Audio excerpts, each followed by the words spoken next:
BRS అధినేత కల్వకుంట్ల చంద్రశేఖరరావు గారు తన కుమార్తె అయినటువంటి కల్వకుంట్ల కవితకి భారీ షాక్ ఇచ్చారు. కల్వకుంట్ల కవిత పార్టీ వ్యతిరేక కార్యకలాపాలకు పాల్పడుతున్నారు అంటూ బీఆర్ఎస్ నుంచి కవితని సస్పెండ్ చేస్తూ ఇప్పుడు కేసీఆర్ నిర్ణయం తీసుకున్నటువంటి నేపథ్యంలో అది రానున్న రోజుల్లో బీఆర్ఎస్ పార్టీకి కేసీఆర్కి పాజిటివ్గా మారేటువంటి అవకాశం ఉందా లేదా భారీ నష్టాన్ని మిగల్చబోతోందా అనే దాని మీద మనం పూర్తి స్థాయిలో విశ్లేషణ చేసుకుందాం. ప్రస్తుతం మనతో పాటున్నారు ప్రముఖ రాజకీయ విశ్లేషకులు కృష్ణకుమారి గారు. మేడంతో మాట్లాడదాం.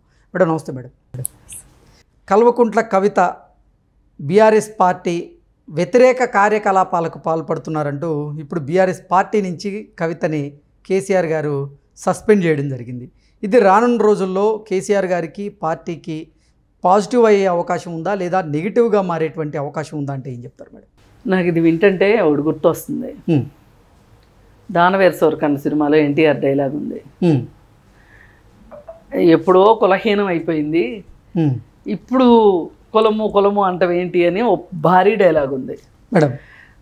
ఆ డైలాగ్ గుర్తొస్తుంది ఇప్పుడు. ఎందుకంటే ఇవాళ సస్పెండ్ చేసేది ఏంటి కవితని? కవిత ఎప్పుడోనే మీతో నాకు పని లేదు అని ఆమె బయటకు వచ్చేసింది. మీరు ఎప్పుడు ఈ పని చేస్తారా అని కవిత ఎదురు చూస్తుంది. అందుకే ఆరోపణలు చేసిందంటారు. ఇది లాంఛనం. మీరు చేయడం అనేది, సస్పెండ్ చేశాము అని అనడం అనేది చాలా లాంఛనమైన విషయం ఇది. ఎందుకంటే ఇప్పుడు ఆవిడ జైలు నుంచి వచ్చిన తర్వాత కొన్ని రోజులు పోయిన తర్వాత ప్రజాక్షేత్రంలోకి వచ్చేటప్పుడు టీఆర్ఎస్ కండువా వేసుకోకుండా తెలంగాణ జాగృతి కండువా వేసుకొని వస్తుంది. గమనించారా? ఇది ఎవరి ఆదేశాలు? కేసీఆర్ ఆదేశాలు. అదేంటి? అవును, నువ్వు లిక్కర్ స్కామ్ తోటి నువ్వు తిహార్ జైల్లో ఉండొస్తే నువ్వు ఈ జెండా వేసుకుంటే కేసీఆర్ కూతురుకు ఒక రూలు, ఇదే పని ఇంకొకరు చేస్తే వాళ్ళకి ఇంకొక రూలా అంటారు అని చెప్పి ఈమె గౌరవం కాపాడుకొని అసలు నువ్వు ఎక్కడా కదలకుండా ఇంట్లో కూర్చో శుభ్రంగా అని చెప్పుంటాడు. ఏం ఆగదు కదా, అందుకని చెప్పి ఈమె బయటకు వచ్చింది. సరే నువ్వు ఎలాగో బయటకు వెళ్తానంటున్నావు కదా, పార్టీ జెండా లేకోకుండా వెళ్ళు అని చెప్పుంటాడు. అందుకే ఆమె తెలంగాణ జాగృతి ఆఫీస్ ఒకటి ఓపెన్ చేస్తే ఆ ఆఫీస్కి టీఆర్ఎస్ వాళ్ళు ఎవరు వెళ్ళలేదు, ఫ్యామిలీ మెంబర్స్ ఎవరు వెళ్ళలేదు, అన్న వెళ్ళలేదు, వదిన వెళ్ళలేదు, హరీష్ రావు వెళ్ళలేదు, ఎవ్వరు వెళ్ళాల. వీళ్ళెవరు వెళ్ళంది, సంతోషరావు ఎందుకు వెళ్తాడు? చెంచా వెళ్ళడు కదా. సరే అలా అలా వెళ్ళని పక్షంలో అయినా ఆమె జనాల్లో తిరగాలని ప్రయత్నం చేస్తుంది. చేస్తూ మా ఇంట్లో దెయ్యాలు ఉన్నాయి అని చెప్పి ఒక లెటర్ రాసింది. అంటే కేసీఆర్ చుట్టూరు దెయ్యాలు ఉన్నాయి, ఆయన దేవుడు దెయ్యాలు ఉన్నాయి అని రాసింది. రాసి ఆ లేఖ ఖచ్చితంగా ఎవరో లీక్ చేయక్కర్లా, ఆమె లీక్ చేసింది ఆ లెటర్. కానీ ఎవరో లీక్ చేశారు. మళ్ళీ ఇదే పాట, దెయ్యాలే లీక్ చేసినాయి అని. ఇలా వరుసగా ఆమెను ఇంటికి పంపించేసాము అనే సంకేతాలు వాళ్ళు ఇస్తున్నారు. ఈమెమో వాళ్ళు నన్ను ఓపెన్గా చెప్పలేదు కదా అనే ఉద్దేశంతో ఈవిడ మాట్లాడడానికి, అంటే ఏదో ఒక సందర్భంలో మాట్లాడుతుంది. మధ్యలో కేటీఆర్ గురించి మాట్లాడింది.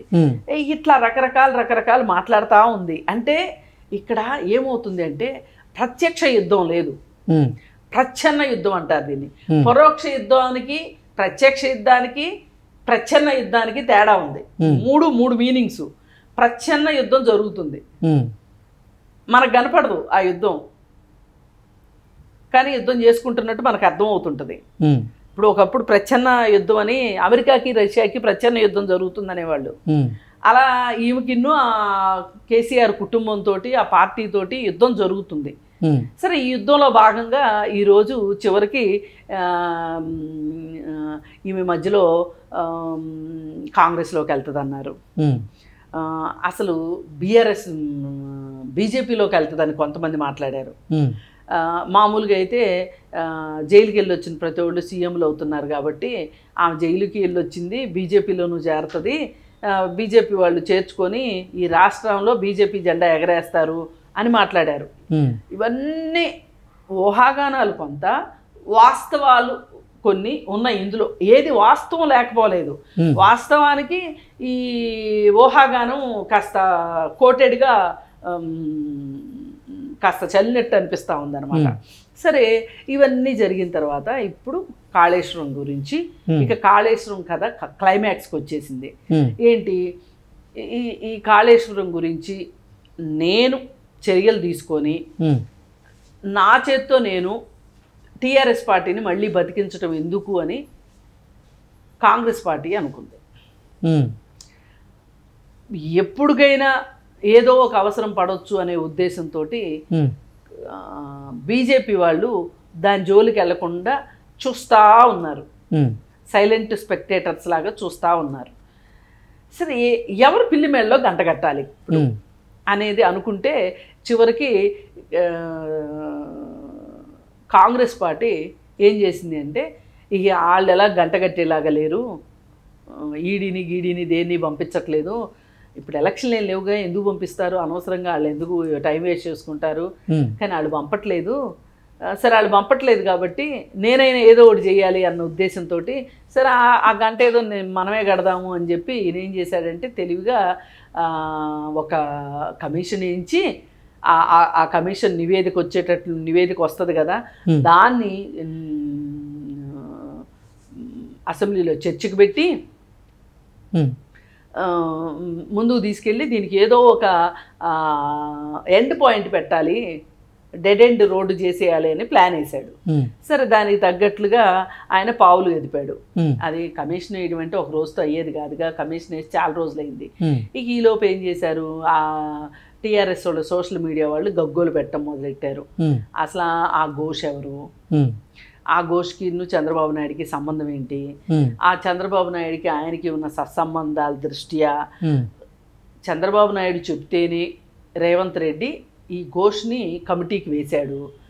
ఆ రిపోర్టు ఖచ్చితంగా టీఆర్ఎస్కి వ్యతిరేకంగా ఉంటుంది, కేసీఆర్కి వ్యతిరేకంగా ఉంటుంది, కేసీఆర్ని ఇరికించేలాగా ఉంటుంది. ఇరికించడానికే చంద్రబాబు నాయుడు మంచి రిటర్న్ గిఫ్ట్ ఇచ్చాడు అన్నట్లు వాళ్ళ సోషల్ మీడియా కోడేకి వస్తుంది. ఇక ఈ చర్చ రానే వచ్చింది అసెంబ్లీలో. అసెంబ్లీలో ఒక తీర్మానం జరిగిపోయింది, ఇక దీన్ని సిబిఐకి అప్పచెప్దాము, ఇది మన వల్ల అయ్యే పని కాదు, అంటే మనం హ్యాండ్స్ వాష్ చేసుకోకపోతే కనుక ఎన్ని రోజులని మన దగ్గర పెట్టి కూర్చుంటాము అని వీళ్ళు సిబిఐకి ఇచ్చేశారు. సిబిఐకి ఇచ్చేసిన ధర్మిల టీఆర్ఎస్ పార్టీ ఏం చేసింది, హైకోర్టులో లంచ్ మోషన్ పిటిషన్ వేసింది.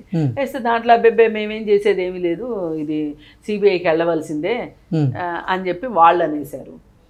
ఈ వాళ్ళు అనేసిన తర్వాత సరే మమ్మల్ని అరెస్ట్ అన్న చేయకుండా ఉంచండి, మా మీద చర్యలు ఎటువంటి చర్యలు తీసుకోవద్దు అని చెప్పేసి అబ్బాయి దానికి కూడా మేమేం గ్యారంటీ ఇవ్వలేము, చట్టం తన పని తను చూసుకుంటా వెళ్తుంది, గుడ్డిగానో కుంటిగానో మాకు సంబంధం లేదని చెప్పేసారు వాళ్ళు.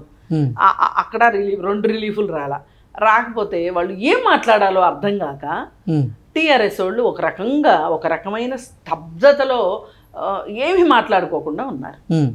మాట్లాడకుండా ఉన్న సందర్భంలో ఇంకా కవిత నాకు మంచి అవకాశం దొరికింది. ఇప్పుడు నేను ఇంకా నాకు మెచ్చి మేకతోలన్నా కప్పుతారు, లేదు అంటే ఇంట్లోంచి బయటికైనా విసిరేస్తారు, రెండిట్లో ఏదో ఒకటి నాకు ఏదో ఒకటి జరగాలి. అసలు నాకు ముందు అసలు కవిత బాధ ఏంటంటే ఆమె క్లారిటీ లేక చచ్చిపోతుంది, కన్ఫ్యూజన్లో చచ్చిపోతుంది అసలు ఇన్ని రోజుల నుంచి. నాకు క్లారిటీ కావాలి అని ఇంకా అందుకని చెప్పి ఏం చేసింది, ఇక దొరికిందే ఛాన్స్ అని చెప్పి ప్రెస్ మీట్ పెట్టేసింది. ఈ ప్రెస్ మీట్లో ఆమె ఎంత టీఆర్ఎస్ పార్టీకి డ్యామేజింగ్గా మాట్లాడింది అంటే ఇక ఆమె ఏం చెప్పేసింది. ఇక్కడ ఒక పాయింట్ మనం మాట్లాడుకోవాలి మేడం. నిన్న కవిత ప్రెస్ మీట్ పెట్టి మాట్లాడుతూ ఈ కాళేశ్వరం ప్రాజెక్టు విషయంలో అసలు కేసీఆర్ గారికి అవినీతి మరకలు అంటుకోవడానికి ప్రధాన కారణం హరీష్ రావు గారు, సంతోష్ రావు గారు అంటూ వారి మీద ఆరోపణలు వ్యాఖ్యలు చేసేటువంటి ప్రయత్నం చేశారు. అక్కడికే వస్తున్నా అంటే అసలు కాళేశ్వరం ప్రాజెక్టులో జరిగినటువంటి అవకతవకలకి అవినీతికి కేసీఆర్కి సంబంధమే లేదని చెప్పింది ఆవిడ. కాదు, ఆమె ఏమనుకుంది అంటే ఇప్పుడు మండాల్సిన వాళ్ళకి మండాలి ఇక్కడ, అందుకని ఈమె ఇండైరెక్ట్గా ఇప్పుడు నేను అన్న మాటకు అర్థం వస్తుంది అని ఆమె తెలియనంత అమాయకురాలు ఏం కాదు. ఆమె ఏం నిర్ధారించింది, ఫైనల్కి అవినీతి జరిగిందని చెప్పింది. అబ్బెబ్బే అసలు అవినీతి జరగలేదు, ఇది కేవలం బీజేపీ కాంగ్రెస్ ఆడుతున్న కుట్ర, ఇదంతా ఒట్టి మాట అనాలి లెక్క అయితే. అనుకోకుండా ఏమన్నది, దీనికి కారణం హరీష్ రావు, సంతోష్ రావు అంది. అంటే ఏంటి, ఒప్పేసుకున్నట్లేగా అవినీతి జరిగింది అని. ఆ నివేదికతోటి ఇవి ఏకీభవించినట్లే, ఏకీభవించి ఇదంతా జరిగింది, కానీ ఇదంతా కేసీఆర్కి తెలియకుండా జరిగింది. వీళ్ళిద్దరి వల్ల కేసీఆర్కి ఇప్పుడు మరకంటింది అని చెప్పింది ఆవిడ. అంటే అదే నేను చెప్తుంది, అంటే కాళేశ్వరంలో జరిగినటువంటి అవినీతి అవకతవకలకి కేసీఆర్ గారికి అసలు సంబంధం లేదన్నట్టు చెబుతుంది ఆవిడ. అంతే, ఆవిడ అదే చెప్తుంది. కానీ అది మనకు పాయింట్ కాదు. దానికన్నా మనము ఇక్కడ పోస్ట్ మార్టం చేయాల్సిన విషయం ఏంటి అంటే, అవినీతి జరిగిందని ఆమె ఒప్పుకుంది. ఎగ్జాక్ట్లీ, అదే అందరూ ఆల్రెడీ మాట్లాడేస్తున్నారు. ఇప్పుడు అవినీతి జరిగింది అని చెప్పి ఈవిడ స్టాంప్ వేసేసి ఈ అవినీతి జరగడానికి వాళ్ళిద్దరు కారణం, మా నాన్నకి ఏం సంబంధం లేదు అని చెప్తుంది. కానీ అమ్మ బంగారు తల్లి, బంగారు తెలంగాణ అని అబద్ధాలు చెప్పినంత ఈజీ కాదు మసిపూసి మారేడికాయడు చేయడం అంటే. ఇప్పుడు నువ్వు అవినీతి జరిగింది అని ఒప్పుకున్న తర్వాత కేసీఆర్కి అది సంబంధం ఉన్నా సంబంధం లేకపోయినా కేసీఆర్ ఆన్సర్ చేయాల్సిందే. ఎందుకంటే ముఖ్యమంత్రి ఆయన బ్యాంకు లోన్లు పెట్టించి అప్పులు తెప్పించి ఆ ప్రాజెక్ట్ కోసం ఎన్ని అప్పులు తీసుకొచ్చారు? 1,00,000 కోట్లు. 1,00,000 కోట్లు. 1,00,000 కోట్లలో 90,000 కోట్లు లోన్ తీసుకున్నారు. మిగతాది 10,000 కోట్లు వీళ్ళు మ్యాచింగ్ గ్రాంట్, మ్యాచింగ్ అమౌంట్ కింద పెట్టారు. లోన్కి ముందు మనం ఒక 10% అన్న కట్టాలి కాబట్టి అది వీళ్ళు కట్టి తర్వాత వాళ్ళు తీసుకొచ్చారు. సరే, అయితే ఇక్కడ ఇంకోటి ఏంటి అంటే, అసలు ఈ అవినీతికి ఏ రూపాల్లో జరిగింది అనేది కూడా మనం ఆలోచిస్తే, ఒక్క డిపిఆర్ల కోసమే, కేవలం డిపిఆర్ల కోసమే 500 కోట్లు ఖర్చు అయింది. డిపిఆర్లు అంటే ఏంటంటే అసలు ప్లాన్ ఏంటి, అంచనా వేయమంటారు కదా డిపిఆర్ అంటే, ప్రాజెక్ట్ యొక్క అంచనా. దానికి 500 కోట్లు అయింది. 500 కోట్లు అంటే చిన్న మాట కాదు అది. మరి 500 కోట్లు దానికే ఖర్చు పెట్టారు అంటే వీళ్ళకెంత ఇచ్చారు, వాళ్ళకెంత ఇచ్చారు.